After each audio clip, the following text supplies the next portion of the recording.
turma querida! Sejam todos bem-vindas de volta, bem-vindas e bem-vindos de volta ao podcast Desestresse, nessa nossa minissérie especial que está saindo em 4 episódios sobre o que a faculdade não nos ensinou. E a ideia dessa minissérie é a gente falar um pouquinho sobre finanças, sobre empreendedorismo saudável, e hoje especificamente a gente vai falar sobre um tema que está quentíssimo. Eu fiz uma pesquisa no grupo de estudos que eu conduzo, perguntando quais temas a turma queria ouvir por aqui, e esse tema foi uma unanimidade, que é a produtividade em algumas fases da vida da mulher, principalmente com filhos pequenos e no período perto ali da menopausa, do climatério. Então é sobre isso que a gente vai falar hoje. No episódio anterior, a gente falou sobre finanças, como a gente não entrar num burnout financeiro, como que a gente pode se aposentar com calma, sendo um profissional autônomo. Então, se você ainda não ouviu, eu sugiro que você volte lá e ouça o episódio, que foi com a querida Lorena Pires. E hoje, a gente vai falar, então, sobre esse tema quente, quente, quente. Se você está chegando por agora aqui, se você é nova, não conhece Desestresse, é novo, chegou agora, eu sou Regina Chamon, médica, especialista em gerenciamento do estresse e treino da resiliência e certificada internacionalmente em medicina do estilo de vida. E esse podcast, o Desestresse, é um podcast para nos lembrar que saúde é algo que a gente cultiva todos os dias. E hoje aqui eu recebo uma amiga querida, que também é minha aluna lá na capacitação, doutora Tatiane Bolt, que é médica ginecologista, especialista em medicina fetal, certificada em cuidados com a menopausa pela Menopause Society, mas ela tem uma coisa muito especial no currículo dela, que são 2 princesas, 2 meninas lindas. Então a Tati fala sobre esse aspecto de produtividade na vida da mulher, não só como uma profissional de saúde que empreende, porque eu sei que ela empreende, mas também muito desse lugar da vivência pessoal, né? Como mãe, como médica, como autônoma. Tati, seja super bem-vinda no podcast. Estou feliz demais de ter você aqui de novo. Regina, super obrigada pelo convite novamente, com esse tema tão desafiador. Eu vou te falar, quando você me mandou, me deu já até uma palpitação, que eu falei, meu Deus, quanta expectativa, né, com as pessoas que vão assistir, que vão ouvir, de terem soluções mágicas para aumentarem a produtividade nesse período. Então, eu adorei quando no convite você mandou que a gente ia falar não só de questões práticas, biológicas, mas muito de questões filosóficas também, que acho que começa tudo por aí, né? Seria muito fácil falar, vamos usar a técnica Pomodoro, Google Agenda, tal inteligência artificial, mas é muito começar no porquê, né? O que que a gente entende sobre produtividade, o que que a gente está querendo em períodos desafiadores, né? E o que que nos trouxe até aqui a aula, né? Qual que é a expectativa de assistir uma aula sobre produtividade? Com certeza, Tati, eu acho que esse olhar um pouco mais filosófico, que vai muito de encontro com as coisas que são nossos valores, que são coisas importantes para cada uma de nós, é a base dessa conversa. E aí eu queria começar te perguntando, assim, Tati, lá no seu consultório, quando você está atendendo mulheres em diferentes fases da vida, o que que você sente que tem em comum, assim, entre a mulher que teve filho, está com filhos pequenos e não se sente produtiva, e a mulher que está nessa fase do climatério, da perimenopausa e também não se sente produtiva, que muitas vezes a gente olhando de fora, para mim, me parecem mulheres extremamente produtivas, em fases muito produtivas da vida. Então, o que você vê em comum entre essas 2 mulheres que provavelmente procuram com muita frequência no seu consultório? Essa é uma conversa que eu tenho aqui dia sim, dia também, né? Porque, de maneira geral, mulheres são muito perfeccionistas, né? Têm uma autocrítica muito elevada e colocam uma lista desumana de tarefas a serem cumpridas, e aí vem com um chicotinho depois porque não conseguiram concluir toda a lista. Especialmente em fases que a gente está com bebês pequenos, ou quando a gente está com muitas alterações hormonais da menopausa, que é uma fase que a gente poderia se recolher um pouco, entender que a gente está ali em modo sobrevivência por alguns meses até as coisas se reorganizarem, mas elas vêm muito com essa cobrança de continuar a vida como se nada tivesse acontecendo, né? Como se fabricar e criar uma pessoa não fosse um grande trabalho em tempo integral, e sim se só o trabalho remunerado, como se só o trabalho remunerado tivesse valor, né? É isso, Tati. Eu fiquei pensando, eu não tenho filhos, gente, mas eu fiquei pensando assim, a gente, eu olho minhas amigas, olho pessoas conhecidas criando uma criança, isso por si só é um full-time job. Você já te ocuparia a sua vida inteira se dedicar a isso, né? E aí, fora cuidar dessa criança, você ainda tem que cuidar do seu trabalho, da sua casa, e a gente não. Um pouco a sensação que eu tenho é que a gente não admite produzir menos no trabalho para dar conta de outras coisas que estão acontecendo na vida, né? É como se eu não produzo no trabalho, eu não sou ninguém nesse mundo. Você tem essa sensação, Tati? Não, com certeza, muito, né? A vida tem que acontecer como se a gente não tivesse filhos, né? Como se a gente não tivesse alterações hormonais. E eu acho que começa muito já no início ali da.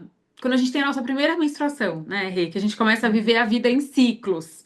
Que a gente vê que ao longo de diferentes fases do mês, nós somos diferentes, né? Eu brinco, não é que somos loucas, somos cíclicas, né? A gente vê muito em forma pejorativa. Ah, ela tá de TPM, tá irritada. Sim, porque a gente tem uma fase do período pré-menstrual que a gente deveria ser ensinada de que é um tempo que a gente está mais crítica e que seria ótimo, por exemplo, para a gente fechar projetos, né? Aparar todas as arestas até que venha o ciclo menstrual, que a gente estaria sangrando, que é um período que, se possível, a gente poderia marcar menos compromissos, né? Que é um período que a gente está sangrando, né? A gente está com uma energia mais baixa. Depois do período de sangramento, tem um período que a gente fala que é a primavera, que a gente está muito mais criativa, que a gente deveria começar os novos projetos. O verão, que é o período fértil, que a gente está muito disposta, falante, até que vem de novo o outono da TPM e o inverno do sangramento. Então, se desde lá atrás, na adolescência, a gente visse as alterações hormonais de uma forma positiva, como a gente pode usar isso a nosso favor, a gente teria uma relação muito mais tranquila com os ciclos da vida. Você sabe, Tati, que no último, acho que no último ano, eu comecei a ficar um pouco mais atenta a isso. Então, no dia da minha menstruação, eu olho o calendário, no dia que eu sangro, eu olho o calendário e eu programo meu mês, tentando exatamente fazer isso. Eu sei que tem semanas em que eu vou querer ficar mais quieta, mais isolada, e aí eu ponho o mínimo de coisa possível. Eu sei que tem semanas que eu tô muito faladeira, que eu tô, né, bem extrovertida, e aí eu tento marcar o máximo de coisas possível ali, mas eu tenho nesse último ano respeitado isso e eu vejo como isso faz diferença nisso que a gente chama de produtividade. Por quê? E aí eu sei que você gosta muito desse assunto e eu queria começar a entrar um pouco mais nele. A gente Uhum. confunde muito ser produtiva e estar ocupada, Ser tarefeira, né? né? Então, assim, às vezes a gente passou o dia inteiro fazendo mil coisas, você não produziu nada, porque o que você ficou fazendo foi se preocupando, respondendo coisa de WhatsApp, respondendo e-mail que não precisava, né? Um monte enfim, coisas aleatórias, mas produzir mesmo não teve nada.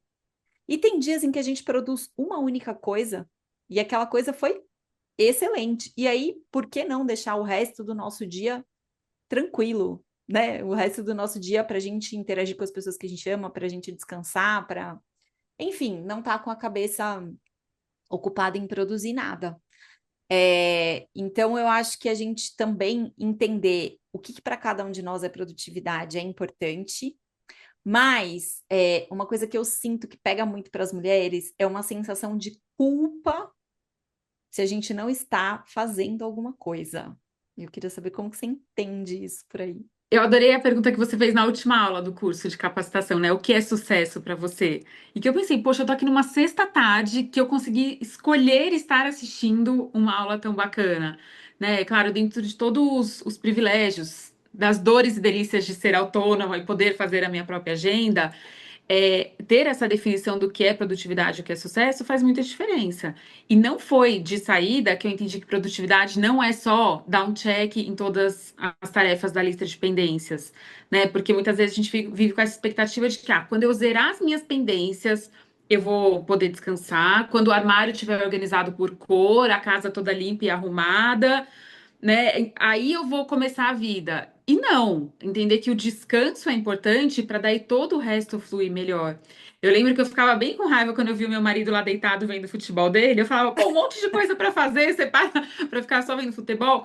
E com o tempo eu fui vendo que não, que eu tinha inveja da capacidade dele de entender que 1 hora e meia a vida vai parar para ver o jogo e depois o resto vai fluir melhor. Então, hoje me permito esses momentos de descanso. Eu acho importante a gente colocar na agenda para não ser atropelada pelo piloto automático, de falar, não, essa é a hora que vai ser a do descanso, sagrada, né? Porque nem que seja com a desculpa de que descansando a gente vai produzir mais e melhor depois. Também tá valendo começar dessa forma. A gente não é ensinada isso, né? Principalmente com os recortes da vida social, da rede social. A gente fica com a expectativa, eu não vou me comparar, mas vou só dar uma olhadinha como que as outras mães estão fazendo. Aí tem a mãe que é melhor de artes manuais, a que é melhor de fazer os lanchinhos decorados de bichinhos para mandar na lancheira, a mãe que é melhor de fazer musicalização. E aí a gente fica com uma expectativa de que eu vou conseguir ser um recorte de todas aquelas mães, né, para daí ser a mãe perfeita.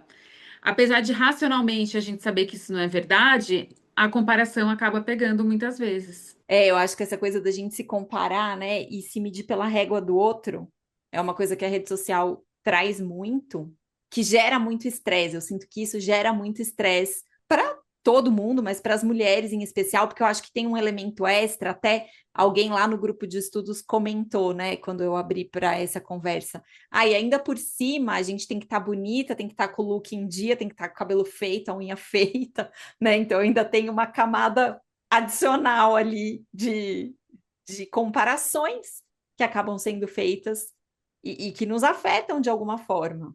E que não tem no modelo masculino de produtividade, né? Que eles só colocam uma camisa, lavam o rosto e saem de casa, que não tem essa alteração, né, ao longo do mês, estão sempre mais estáveis, e que não tem a carga mental, né, da economia do cuidado, né? Então, que a gente faz todas as coisas, mas estou aqui pensando, na lista do mercado, no que vai ter que organizar, se vai ter festa infantil, tem que comprar presente, né? Eu acho que muitas vezes as mulheres acabam se colocando de uma forma que é 8 ou 80, né? Ou eu faço tudo perfeito, ou não, melhor nem começar e não fazer nada.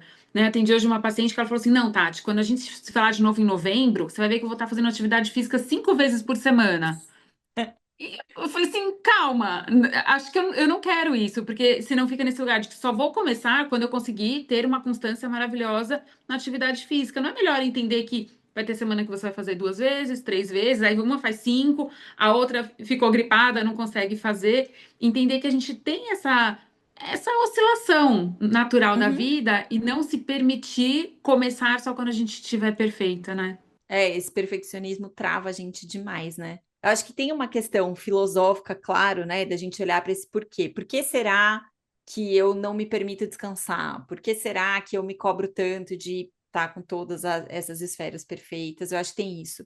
Eu acho que tem um aspecto social envolvido também, que é isso, né? Uhum. A gente sabe da sobrecarga mental, da economia do cuidado, e que as mulheres dedicam muito mais horas da semana para que as coisas aconteçam e o cuidado da família, da casa e tudo mais seja feito. A gente tem também isso que a gente chama da geração sanduíche, né? Que são mulheres que estão cuidando dos pais, que já estão com mais idade, mas que às vezes tiveram filho mais tarde, então estão cuidando dos filhos também, que estão crescendo. Mas a gente tem um aspecto biológico também. Olhando para tudo isso, e a gente aqui como médicas, né? Eu queria que a gente entrasse um pouquinho, Tati, nessa questão do aspecto biológico. Como que a nossa biologia pode interferir nessa percepção ou não da produtividade, na produtividade em si? Queria que você falasse um pouquinho sobre isso. O estresse, né, Rê, que tá permeando todas essas fases mais desafiadoras da nossa vida, né? A mãe que tem um bebê pequeno em casa, ela vive num estado de privação do sono, né? Nas primeiras semanas, o recém-nascido não sabe o que é dia e noite. Então, não é de sacanagem dele. A vida dele é mamada um, mamada 2, mamada 3. Então, ela vai ter que aprender a viver com os cochilos programados, porque não vai ter uma noite de 8 horas de sono. Mas isso diminui a capacidade dela de tomar decisões, né? Ela vai estar com a atenção mais fragmentada. Então, eu me lembro muito no pós-parto de pensar assim, nossa, meus dias são iguais. Vai ser para sempre, né? Primeira filha a gente acha que vai ser Uhum. para sempre ficar esse caos, né? Nunca vou sair dessa confusão mental, né? A vida é falar de quantas vezes ela fez xixi, cocô, quantas fraldas trocou. Então, eu lembro, uma amiga minha pediatra falou assim, Tati, faz uma lista por escrito das coisas que te recarregam energia. Porque às vezes a gente tá tão cansada que a gente não vai conseguir nem lembrar do que a gente gosta de fazer. E aí eu falei, tá, já que eu não vou conseguir dormir as 8 horas seguidas, o que que eu posso fazer que recarrega a minha energia? E aí eu tinha comprado um livro de medicina do estilo de vida. Quando eu fiz o curso lá em Boston, não tinha conseguido parar para ler. Falei, quer saber? Eu vou ler 10 minutos por dia desse livro. Fiz lá o calendarinho de papel para ir ticando e eu lia 10 minutos por dia e me dava uma sensação muito gostosa de estar fazendo alguma coisa por mim, Uhum. né? Então, e eu sempre dou essa dica para os pacientes de encontrarem ali o que que vai ser, se vai ser uma volta no quarteirão, se vai ser cuidar das plantas de casa, se vai ser. Era uma época que eu estava cozinhando bastante, não gostava, não conseguia, não tinha mais tempo, né, de cozinhar. Eu falava, então eu vou fazer o molho da salada, inventava um molho de salada ali para fazer uma coisa que eu conseguia fazer rapidinho, para ir recarregando a energia e me ajudando a desenrolar outras tarefas da vida doméstica, né? Pedir reembolso do convênio, fazer mercado, organizar a rotina das meninas, já que eu não estava no meu estado normal, né? Demorou algumas semanas para entender, falar assim, calma, não tô normal, vamos ver o que que é o mínimo viável para fazer nesse período. E as coisas vão clareando com o passar do tempo, né? Uma outra dica que eu recebi que me ajudou foi, em vez de fazer uma lista das coisas que eu tinha que fazer, ter uma lista das coisas feitas, né? Então, uma vez Hum, por dia eu parava e falava, hoje eu fiz tal coisa. E celebrar essas conquistas também, né? Porque senão a gente olha só para a parte não feita da lista de tarefas e a gente esquece do tanto que a gente fez. Né? Então sim. tinha dia que eu falava, não, hoje eu vou fazer uma coisa, e aí dava um check naquela uma coisa, era muito gostoso, né? Então baixar essa régua da produtividade nesses períodos mais desafiadores, seja pós-parto, seja a transição da menopausa, seja período de uma doença, né, na família ou com você, não dá para o resto continuar rodando da mesma forma, né? Acho que tá errado. Né? Se a gente está ali com um bebê pequeno em casa e a gente vai falar, não, eu vou me dedicar ao trabalho nesse momento e o bebê vai ficar por conta, né? Tem pessoas que, Uhum. por necessidade, acabam fazendo dessa forma, mas acho entender que é uma escolha e um privilégio a gente dar uma desacelerada nas outras áreas da vida para se dedicar ao cuidado nesse período. Ô, Tati, isso que você está trazendo, você mesma começou falando, né, que tem muita relação com o estresse, com a sensação de sobrecarga. E aí eu queria aproveitar e te perguntar, já que você é repetente no meu curso, que eu falo que é um repetente bom, né? Fez uma vez, gostou, É. voltou. Quando você começou a ter essa visão, né? Você passou lá pela capacitação em gerenciamento do estresse, começou a ter esse olhar um pouco mais clínico do estresse. Como você acha que isso mudou, os seus atendimentos e a orientação e o suporte que você dá para essas mulheres nessas fases mais desafiadoras mesmo da vida? Você acha que teve uma mudança? Com certeza, Rei, porque eu acho que também a gente fica, não, meu bebê tá pequeno, não tem nada que eu possa fazer. Não, tem algumas coisinhas pequenas, né? As famosas mini práticas, que dá pra gente parar ali e entender que se você tiver 10 minutos de cuidado com você mesma, as outras 23 horas e 50 você vai cuidar melhor do outro, né? Nós somos muito ensinadas a cuidar, cuidar, cuidar, cuidar de todo mundo, né? Só quando a gente tem menina em casa que a gente vai ver. Na seção de brinquedos tem a cozinha, tem lavanderia para as crianças, né? Você vai ver menino, tem carrinho, foguete, outras brincadeiras, né? Acho que começa desde sempre a gente sendo ensinada a cuidar de todos, e aí quando sobra um espacinho a gente cuida da gente mesma. Então, as práticas do curso me mostraram muito isso, que não, a gente vai precisar cuidar da gente primeiro para daí oferecer o cuidado. É muito difícil de lembrar isso no dia a dia, né? Porque a gente é muito julgada. Uhum. Eu lembro as primeiras vezes que a Laura era pequena e eu ia pra academia e eu falava, nossa, as pessoas estão vendo que eu tô aqui e todo mundo pergunta, cadê o e a neném? Como tá? Né? Duvido que faziam essa pergunta pro meu marido na hora que ele estava na academia, mas onde a gente vai, perguntam, com quem estão suas filhas? Né? Então, mas entender que não, se eu me cuidar, eu vou cuidar melhor delas. Não foi um processo natural, teve algumas semanas de culpa até entender que eu tinha que também me afastar um pouquinho para daí cuidar melhor. Essa E coisa aí eu tento. de se afastar um pouquinho que você falou, né, Tati? Eu acho muito legal da gente olhar um pouco para isso, porque muitas vezes a gente está tão imersa na situação que a gente está vivenciando, você está tão ali tomada pela correria do dia a dia, pela tem que só fazer, cuidar, produzir, nananana, que a gente perde esse afastamento e esse olhar de fora, né? Que é uma das coisas que a gente treina muito no gerenciamento do estresse, e nas práticas contemplativas em geral, que é esse olhar um pouco mais, a gente chama de desfusão cognitiva, é eu sair um pouco, me afastar e olhar um pouquinho de longe, né? E eu acho que isso funciona para essas duas fases da vida da mulher que a gente está falando, tanto a fase com filhos pequenos, como essa fase da perimenopausa em que a gente começa a ficar meio também ali, tomada por, nossa, o que está acontecendo com a minha vida? Onde que eu tô? Para onde que eu vou? O que que é isso? Então acabou, então começou. Que fase é essa, né? E que a fase do pós-parto ainda é mais óbvia, que você está ali fora da caixinha porque você está com recém-nascido. A fase da perimenopausa, eu ri muito quando uma paciente falou assim: não, eu estava conversando com uma amiga, falando que eu estava acordando de madrugada, que eu estava sentindo calores, que eu estava meio confusa, esquecendo das coisas. Ela falou assim: nossa, você está na perimenopausa. Foi como se fosse um chá revelação da onde eu tô, porque eu acho que muitas vezes tem essa negação de que, estou com 45, 50 anos, estou tendo esses sintomas, deve ser tireoide. Nunca, perimenopausa é coisa de velha, né? Ainda é taxado isso. Ter 60 anos, as pessoas imaginam a dona Benta. E não, né? A menopausa é quando a gente fica um ano sem menstruar. Mas 5 a 10 anos antes, né? Então, ali após os 40, a gente já pode ter esses sintomas relacionados com a oscilação hormonal e que merecem um cuidado especial. Mas muitas vezes, por não ser tão marcado, né, como é o pós-parto, as mulheres não se reconhecem como estando nessa fase, não buscam ajuda. E é uma fase que a mulher muitas vezes está em cargos mais altos, né, nas empresas, tem mais responsabilidade e ela se vê se sentindo incompetente, né, Rê? Porque ela está Uhum. esquecendo as coisas, né, tá confusa, vê uma caneta, e esquece que chama caneta, né? Então é uma fase que tem uma taxa enorme de mulheres que pedem demissão nesse período por acharem que estão incompetentes. Então, falar mais abertamente sobre isso, eu acho que levanta essa consciência que tem que ser um assunto não só para mulheres, mas para homens também, que estão nessas empresas e tem que ajudar a passar essa transição de uma forma mais leve possível. Ô, Tati, e nessa fase, assim, porque de fato tem alterações hormonais e cerebrais acontecendo ali naquele momento, né, gente? Até vou deixar aqui uma sugestão. Eu e a Tati fizemos um episódio aqui do Desestresse falando sobre o cérebro da menopausa, na menopausa, na verdade. Mas acho que a gente podia retomar rapidinho aqui, Tati, quais são essas alterações que Uhum. acontecem, até para a gente conseguir entender como lidar, porque tudo bem, você fica ali meio insegura, mas talvez não seja o caso de pedir demissão.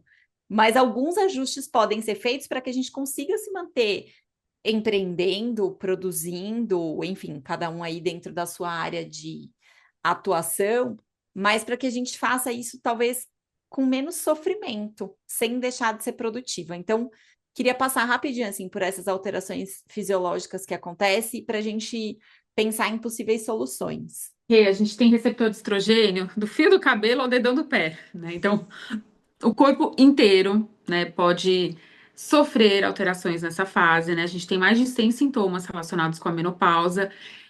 Então, é um assunto que outros especialistas, né, para além do ginecologista endócrino, também deveriam estar atentos, né? Tem paciente que procura ortopedista com o ombro congelado, vai no otorrino com zumbido no ouvido, né? E tudo está relacionado. Mas uma das principais queixas são os fogachos, são os calores. Parece que a gente colocou a cabeça no forno, dura uns 30 segundos, um minuto. E isso pode acontecer muitas vezes durante a noite, levando a paciente a acordar e ter insônia, dificuldade para voltar a dormir. E aí atrapalhou o pilar do sono, todo o resto vai rodando junto, né? A gente começa a ter alteração de humor, a TPM vai ficando muito mais intensa, é, a composição corporal vai mudando, a gente tem um acúmulo de gordura mais central, né? A famosa pochete vai aumentando, a pele vai ficando ressecada, o cabelo mais fino, mais ralo, pode ter ressecamento vaginal. E aí entra nesse espiral de que a gente já tem a névoa cerebral, que é o cérebro se reorganizando para a nova configuração. Se a gente soma a privação de sono, sintomas ansiosos e depressivos, essa névoa cerebral vai ficar pior, Uhum. né? Então, sempre que a paciente vem, vou fazer a terapia hormonal que vai ser a solução dos problemas. Calma, vamos organizar como que estão os outros pilares, para daí a gente ver o que sobra que é da menopausa ou não, né? Sim. Então, ela tem que estar atenta e procurar ajuda, mudança do estilo de vida e a terapia hormonal quando indicada. Tati, isso que você falou, eu acho super importante, e aí eu defendo uma bandeira que você já sabe e que eu tenho falado um pouco mais, que é assim, a fase do climatério, da perimenopausa, é uma fase que a gente precisa olhar, que ela precisa ser cuidada, que a gente precisa trazer mais consciência, mas também eu vejo muita gente pondo na conta da menopausa coisas que não necessariamente são, ou colocando só na conta da perimenopausa um ritmo de vida que não é um ritmo saudável, que não é um ritmo sustentável, né? Então, muitas vezes no meu consultório eu me deparo com mulheres que chegam com uma sensação intensa de fadiga, com queda de cabelo, com alteração da memória, aí fala: "Ah, não, mas eu já vi na rede social XYZ, isso aqui é tudo efeito da perimenopausa". E aí você vai ver, a pessoa está com uma vida extremamente estressante, não tem momentos ali de recuperação, por conta do estresse, tem um sono que não é um sono reparador, né? E aí vai virando uma bola de neve enorme. Então, sim, a gente tem as questões relacionadas à perimenopausa, mas um apelo que eu faço aqui para todas as mulheres em qualquer fase da vida é que a gente olhe também para a vida que a gente está vivendo. Será que realmente você tem uma condição biológica que te colocou com esses sintomas? Ou será que você tem um ritmo de vida que não é humanamente possível de ser sustentado? É uma Pausa conversa que dramática. rende, que eu tenho dia sim, dia também aqui. Porque a expectativa que vem é, não, eu vou fazer a terapia hormonal e aí eu vou dar conta de fazer tudo que eu vejo as mulheres da rede social fazendo, né? Acordando 5 da manhã, indo para balada à noite. Falo, não, calma. Vou... Primeiro, importante um belo check-up, porque às vezes a gente coloca na conta da menopausa e é a ferritina que tá baixa, é a tireoide que tá desregulada, né? Tem toda a questão clínica primeiro. E aí, essa questão de reavaliar, né? O que está na sua lista de pendências e qual a sua expectativa em relação a isso? Porque se a gente tem uma lista de pendências, a gente precisa de um bloco na agenda que a gente vai resolver essas pendências. Não adianta ir só alimentando a lista e não parando para organizar, né? Eu sei que sempre, né, nas conversas dos episódios, sempre tem indicação de livro, né, Rei? Eu Uhum. tenho a angústia de que, nossa, não vou conseguir ler todos os livros que eu quero nessa vida. Então, eu vou repassar um livro que eu li que chama 4.000 Semanas, que ele é ótimo para a gente ver isso assim. A vida não vai dar tempo da gente gerar, acabar com todas as pendências, fazer tudo o que a gente quer fazer. E tem o Produtividade Lenta, que também foi indicação sua, que eu adorei. E uma dica que me ajudou muito, já que não vou conseguir ler todos os livros, é pegar no Spotify e procurar um resumo desse livro. Eu Boa. acho um jeito ótimo de pegar livros que eu fiquei interessada e já consegui ouvir ali para pegar a ideia central, mesmo sem ler o livro todo, eu já sei a ideia central do que está falando e me ajudar a escolher qual vai ser o próximo livro que eu vou ler, Sim. né? Eu acho que para dicas mais práticas de produtividade, a gente tem que entender o que funciona para gente, né? Porque parece que a inteligência artificial que é a solução de todos os problemas, e se eu, né, conseguir dominar isso, aí a vida está garantida. Não, é uma das ferramentas. Se para você é o papel e a caneta, adoro, tenho todas as minhas canetinhas coloridas, uso muito, né? Com o passar do tempo, fui aprendendo com outras pessoas, como nossa amiga Milena Teles, que é craque, né, fazer propaganda do livro dela, Ser, Ter, Fazer, e ela tem uma mentoria de organização também para profissionais da saúde. Eu acho que é um jeito muito bom da gente ir testando e experimentando coisas que vão funcionar para nossa rotina. Eu lembro quando eu fui fazer a mentoria com ela, chamei um monte de amigas, né, para a gente fazer juntas. Várias falaram: Ah, Tati, eu não tenho tempo de fazer isso. Eu falava, então, justamente é você que precisa mais fazer a mentoria. Porque senão fica numa expectativa de, quando eu tiver tempo sobrando, eu vou parar para aprender sobre ferramentas de organização. Não, é justamente porque a vida está corrida que você deveria parar um pouco para repensar como que está o seu sistema de organização, né? Dar uma ré no foguete, né, Rê? Tem que dar ré, às vezes dá um zoom out aí com o foguete para dar a entender. Não, vou testar usar o Google Agenda, vou testar usar um planner de papel, o que vai funcionar para você. Né? Você vai experimentando. O que não dá é para ficar na expectativa de que eu vou ficar na rodinha do hamster e com isso eu vou conseguir zerar a minha lista de pendências. Aquela frase, toda escolha envolve requer uma renúncia também. Se Sim. você está escolhendo, né, continuar só apagando incêndio, você está deixando de lado projetos que poderiam ser a sua prioridade ali na sua agenda. né? E você está deixando de lado só para apagar o incêndio. Mas será que tirar meia hora do seu dia, né, para trabalhar num projeto que é gostosinho, que vai, né, ter um resultado lá no futuro, os incêndios vão continuar acontecendo, né? Sempre vão ter, né, essas urgências. Então, ao longo dos anos, eu gosto muito de estudar sobre o tema produtividade, né? Eu acho que vale falar que é um processo, né? Porque também me senti bem uma farsa, Rê. 9 minutos antes de começar a aula, eu estava aqui brigando com a impressora para tentar imprimir um roteiro que eu tinha feito. Ainda. E a impressora não funcionou. Eu falei assim, nossa, eu vou falar sobre produtividade, deveria estar tudo aqui, né? Impresso, com grifado, com canetinhas coloridas. Mas acho que com o passar dos anos eu fui entendendo isso. A gente vai vendo, desde que você me convidou, eu já abri lá no meu Notion um documento para ideias que eu quero falar na aula, né? E já fui alimentando, né? Não tenho mais essa ideia de que um dia eu vou sentar e vou estar iluminada e vou falar 10 tópicos que eu quero falar na conversa com a Regina. Foi ao longo dos dias, eu ia conversando com uma pessoa, ia pensando, vou falar sobre isso, aquilo, e fui anotando. E tá aqui no celular, porque eu não consegui imprimir. Ô, Tati, eu tô morrendo de rir aqui, sabe por quê? Eu, do meu lado de cá, também fiz essa liçãozinha de casa e os tópicos que a gente queria falar, tal, e aí eu não consegui imprimir porque minha impressora não funcionou. Aqui antes da gente começar, eu falei, caramba, não é possível, a impressora não funciona. Então, acho que foi o universo que conspirou para a gente ter essa conversa mais solta aí e trazer os temas de forma mais espontânea. Mas, Tati, você falou algumas coisas nessa fala agora que eu acho muito significativas, assim. E eu tô enrolando um pouco aqui, gente, porque minha cabeça do perimenopausa aqui, eu achei uma coisa super importante que a Tati falou, aí eu esqueci, eu tô fazendo uma força para lembrar que era que a Tati falou que foi tão bom que eu queria puxar, mas enfim, gente. É, não era isso que eu vou falar agora, daqui a pouco eu vou lembrar, mas o que eu ia falar, que eu acho que é importante, na capacitação eu ensino uma ferramenta que eu uso muito no consultório e que eu sei que vocês lá no curso gostam, que é o círculo de influência, né? Então, tem algumas coisas na vida que a gente tem controle, e essas coisas são pouquíssimas, né? Controle é aquilo que só depende de mim, não depende de mais ninguém. Aquilo que só depende de mim, eu tenho controle.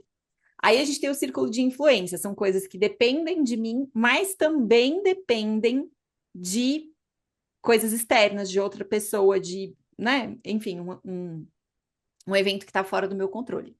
E aí tem um círculo muito maior, que é a maior parte do nosso dia, que são as preocupações, que são aquelas coisas que eu nem consigo controlar, nem tenho influência e que ficam ali ocupando um pedaço enorme do nosso dia e tiram tempo também de outras coisas que seriam super importantes.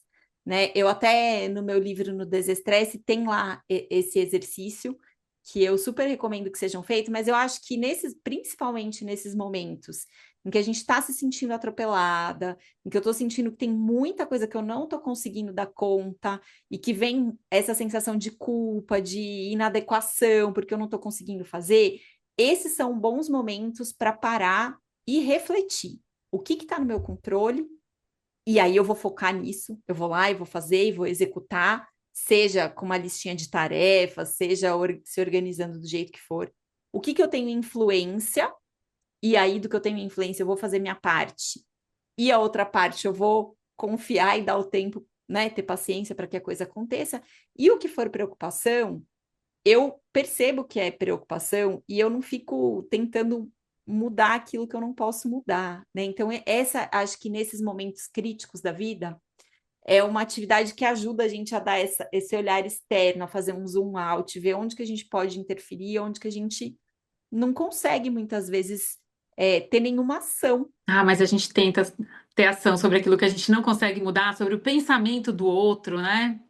Muito. Não dá. Acho que lembrar dessa diferença de gênero também, né? Porque nunca teria uma aula de produtividade para pais de recém-nascidos e homens 50 a mais, né? Nunca vi uma aula dessa. E adorei esses dias conversando com uma paciente que, né, é um tema muito frequente no consultório, tudo. Ela falou assim, Tati, agora eu baixei minha régua e eu penso o que um bom pai faria.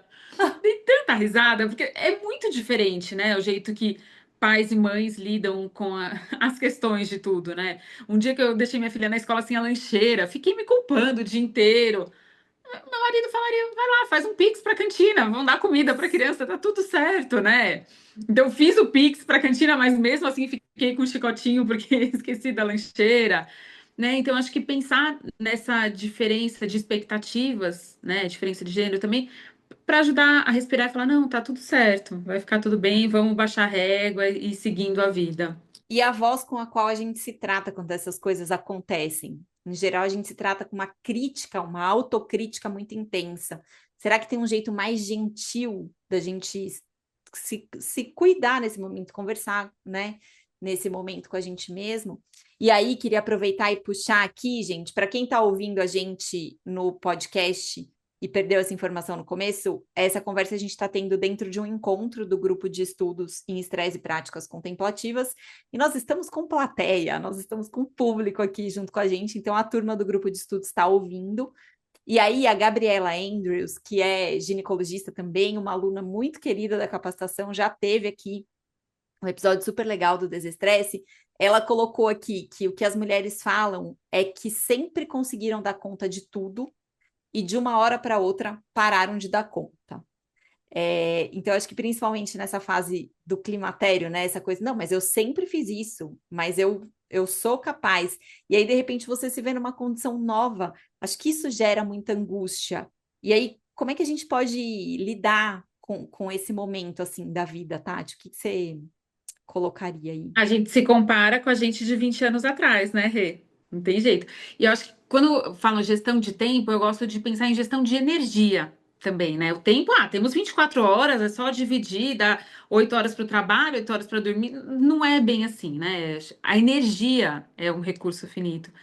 Então, não dá para comparar a Tati 10 horas da noite quando tinha 20 anos e agora, né? Que acordei, levei pra criança pra escola, fui consultório, fiz um monte de coisa. A hora que chega 9 da noite, meu sonho é já estar dormindo, né? Nem chegar às 10, né? E eu vejo muito isso quando a paciente chega com queixa de baixa libido. Aqui eu falo, então, mas quanto de energia você está colocando neste tema? E não, ela vai chegar 11 da noite e falar, estou sem libido. Não, você está sem energia porque você colocou energia num monte de outras coisas.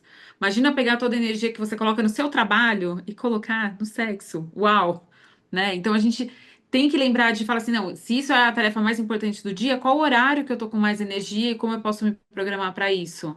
Né? E aí a energia que sobra vai ser para as outras coisas menos importantes, né? Que é o que a Laila falou aqui. O que percebe é que na perimenopausa e menopausa a energia pode ficar muito mais baixa, né? E aí tem que mudar o nível de cobrança em relação ao que é possível ser feito. Porque Sim, senão entra naquele 880, né? Ou estou produzindo tudo que eu produzi aos 20 anos, ou não estou produzindo nada, né? Cadê a larga tudo. autogentileza, né? É. Gente, ó, minha mente funciona ainda, tá? Eu lembrei o que eu ia falar aquela hora. Lembrei a pergunta que eu ia fazer.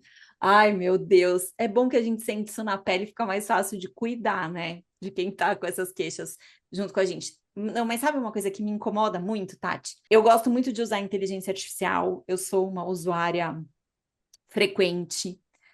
Mas eu acho que a inteligência artificial, o que eu tenho visto, né, as pessoas comentando e tudo, ela tem amplificado uma questão, que é uma questão que me incomoda muito, que é as pessoas quererem produzir cada vez mais, cada vez mais, cada vez mais. E aí eu vou tentando usar artifícios para produzir mais. Então, às vezes, o artifício é, não, eu preciso fazer uma terapia de reposição hormonal para produzir mais. Foi isso que você falou lá na hora. Eu preciso usar inteligência artificial para produzir mais. Eu quero usar, sei lá, eu quero meditar para minha cabeça ficar melhor, para eu produzir mais. E aí eu fico aqui, várias vezes eu me pego perguntando assim, né? Para que eu quero produzir mais? Onde que produzir mais vai me levar? Por que que eu estou tentando produzir mais? O que que está por trás dessa tentativa de entregar mais coisas e produzir mais?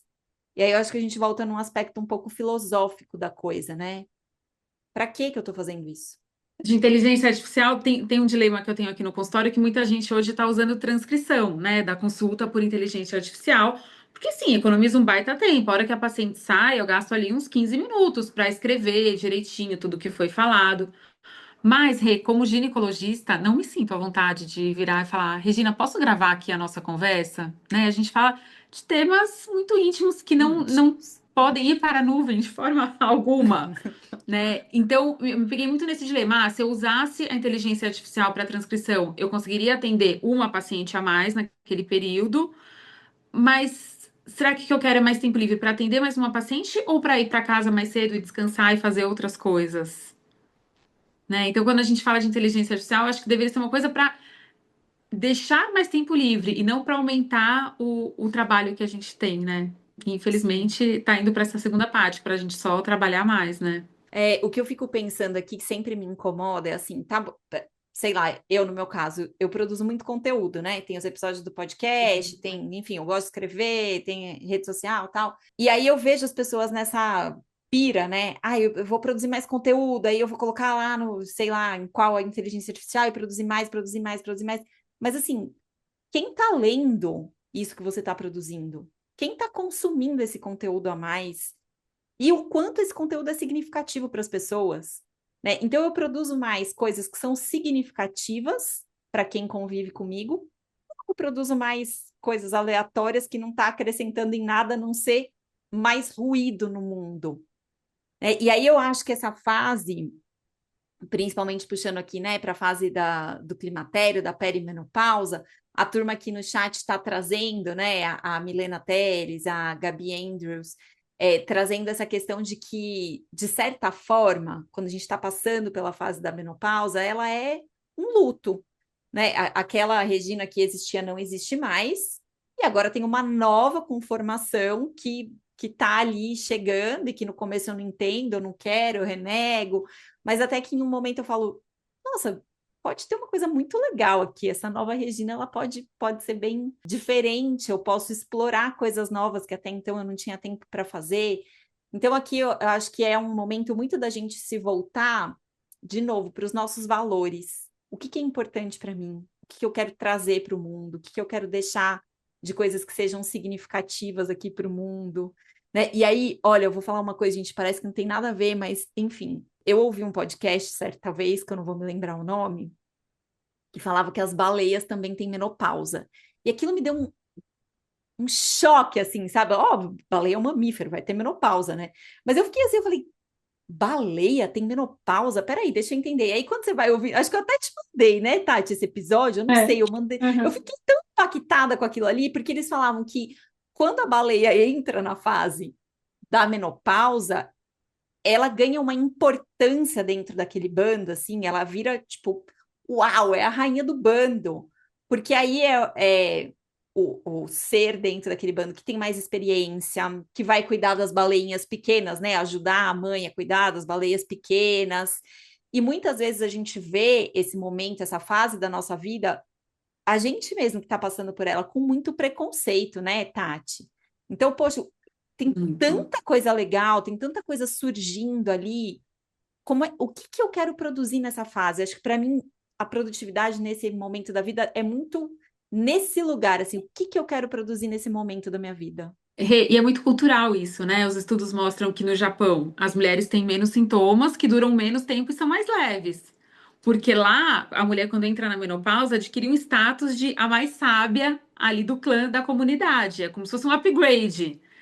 Brasil, né? Cultura do colágeno, juventude, a gente está na menopausa, a gente ficou velha, invisível, né? Então, isso influencia também na forma com que a gente encara os sintomas, né? Não que eles não Uhum, sejam desconfortáveis, são, mas o jeito que a gente leva é muito diferente do que na cultura oriental, né? Então, acho uhum. que as coisas vão mudando aos poucos, ainda bem. Antes a expectativa de vida era muito baixa, então realmente entrando na menopausa a gente já estava muito próximo da morte. Hoje é a metade da vida só.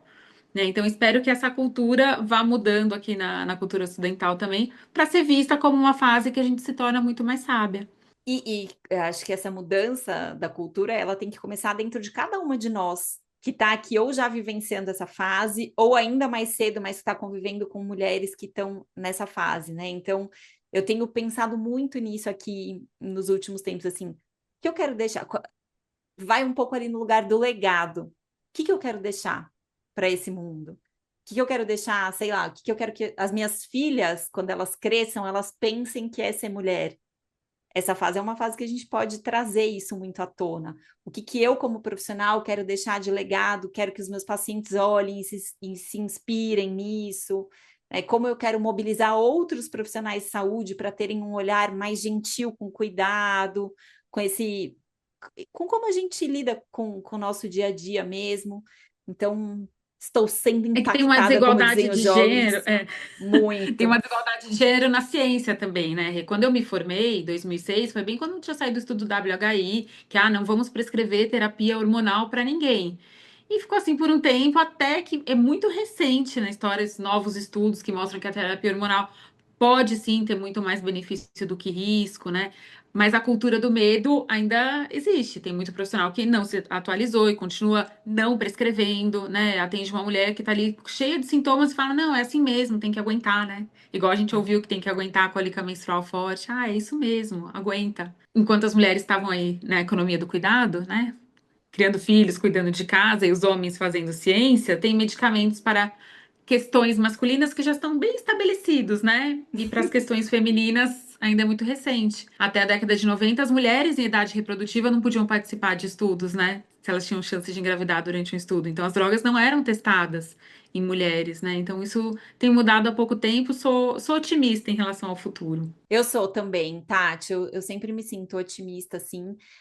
Eu acho que também o fato da gente ter mais mulheres sendo representadas, né, dentro da medicina, dentro da pesquisa científica, isso também faz com que o olhar vá mudando e esses assuntos sejam incorporados. Acho que também, quando a gente pensa essa minissérie, e aí isso era uma coisa que eu queria dizer aqui, assim, a gente tem um recorte social muito grande nesses episódios que a gente está falando nesse último mês, porque a gente está falando sobre dinheiro, a gente está falando sobre produtividade, a gente está falando sobre empreendedorismo, e eu sei que esse é um lugar em que existe muito privilégio para pouquíssimas pessoas. Então, a gente está falando dentro desse lugar de mulheres, eu e você, tenho certeza, mulheres privilegiadas que somos, com todos os benefícios que a gente tem de estar no lugar que a gente está, mas que eu acho que a gente tem um papel social também de poder ajudar outras mulheres e outras pessoas que não estão na mesma situação que a gente. Então, queria só fazer esse disclaimer aqui, né? Porque senão parece que é uma coisa meio pedante, assim, a gente está falando de um lugar meio ruim, e não é isso, tá, gente? É, acho que a gente serve como um mobilizador social também nesse aspecto. Para levantar essas conversas, né, entre outras mulheres também, que elas sintam a vontade de falar mais sobre o assunto, de falar, putz, eu tô esquecendo tal coisa, vou da sala para a cozinha, da cozinha para a sala, esqueço o que que eu fui fazer, né?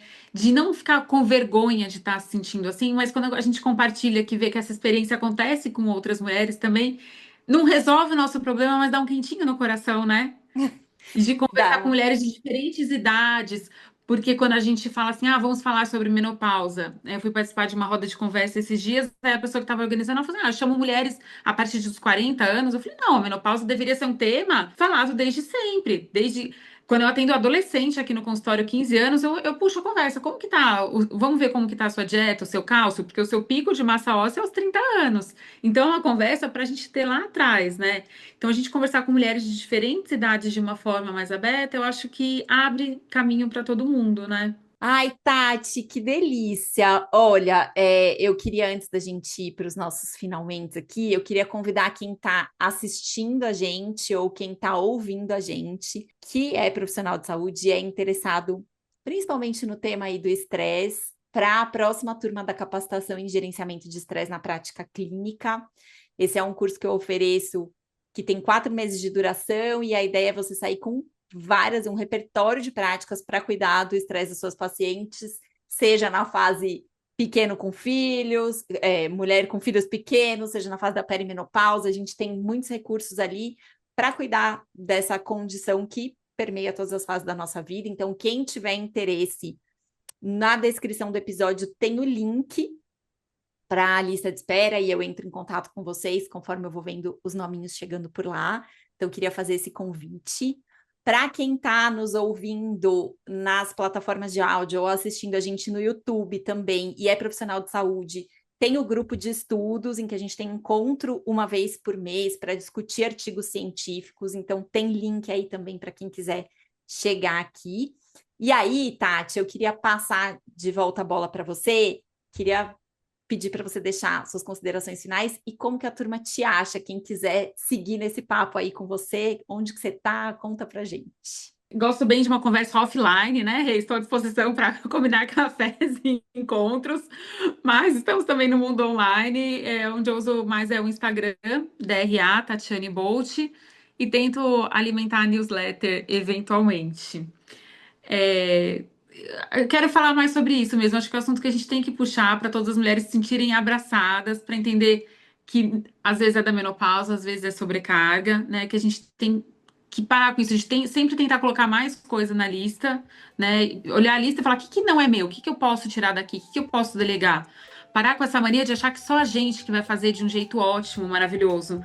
Não, dá para você delegar algumas coisas, não vão fazer, as pessoas não vão fazer o jeito que você faria, mas isso te tira coisas da lista para você ter mais espaço para viver, né? Em vez de colocar só, mas fazer caber mais coisas, ver o que que você tiraria para caber mais vida. Ai, que bonito, gente. Vamos terminar de forma filosófica, poética, adorei. Oi, você que está ouvindo a gente, semana que vem a gente tem um novo encontro para falar especificamente de um tema que está muito vigente aí em quem trabalha com gerenciamento de estresse, que é a NR1. E como é que a gente, como profissional de saúde, pode se capacitar e atuar dentro agora de empresas e outras esferas em que a gente vai olhar necessariamente para os impactos do estresse no nosso ambiente de trabalho. Então fica aqui o convite e é isso, gente. Nos vemos na próxima semana. Um beijo, obrigada, Tati. Obrigada a você, um beijo a todos.